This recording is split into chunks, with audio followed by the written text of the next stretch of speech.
नमस्कार। दोस्रो सूत्रमा 7 पुस्तासम्म जुठो लाग्छ भन्ने कुरा हामीलाई सबै ठाउँमा उल्लेख गरिएको छ।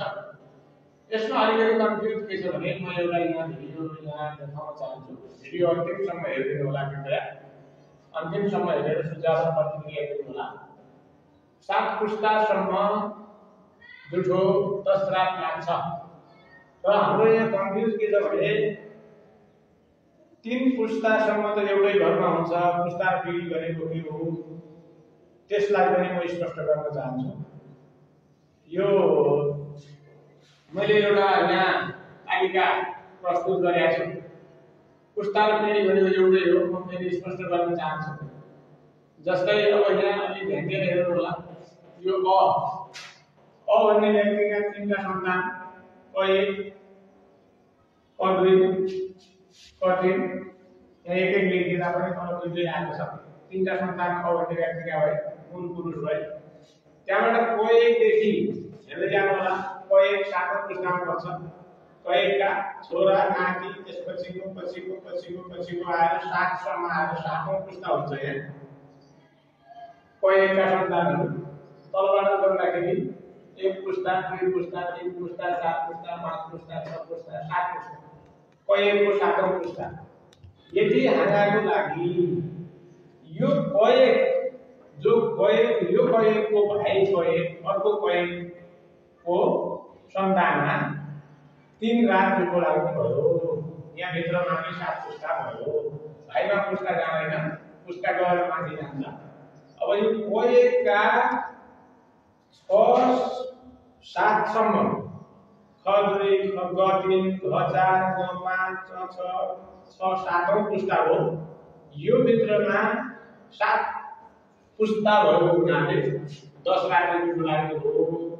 यतापट्टि यिनका सन्तानको हकमा यिनीहरूलाई 3 रात र यिनका सन्तानको हकमा यिनीहरूलाई 3 रात। अब यहाँबाट यो पुस्तामा पनि 3 रात र यो पुस्तामा पनि 3 रात।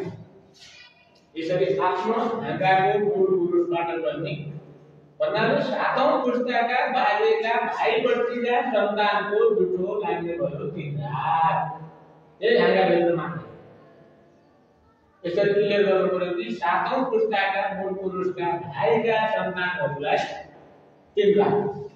अब आयो कुरा एउटै घरमा पनि 3टा पुस्ता बसेको हुन्छ। प्राय जसो बाबु बाजे नातिहरू पनि हुन्छन्।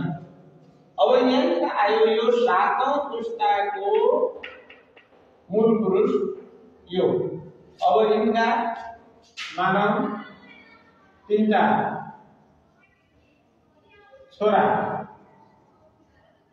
यिनका छोरालाई अब कहाँसम्म लाग्छ भन्दाखेरि यिनका घ7 को आमा वा बुबा दुईटै जीवित भएसम्म यी छोराहरूलाई पनि 10 रात नै लाग्छ। आमा र बुबा दुईटै जीवित भएसम्म यी 8औं पुस्ताका छोराहरूलाई यो आमाको 10 रात नै लाग्ने भयो। आमा बुबाको डेथ पश्चात अब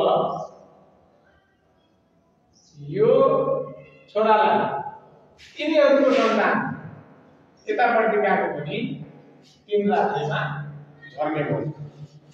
त्यस्तै अब आमा र बुबा जीवित भन्ने हकमा फेरि एउटै घरमा बस्ने, सँगै खाना खाने को यहाँ जुठो सूत्रमा धेरै अर्थ रहेको हुनाले, जस्तै उहाँ जीवित हुनुहुन्छ 7औं पुस्ताको बुबा छोरा यदि सँगै एउटै घरमा बस्ने छैन, डेरामा बस्ने, जागिरको सिलसिलामा बाहिर बस्ने अवस्थामा बुवालाई चाहिँ 10 रात नै जुठो लाग्छ।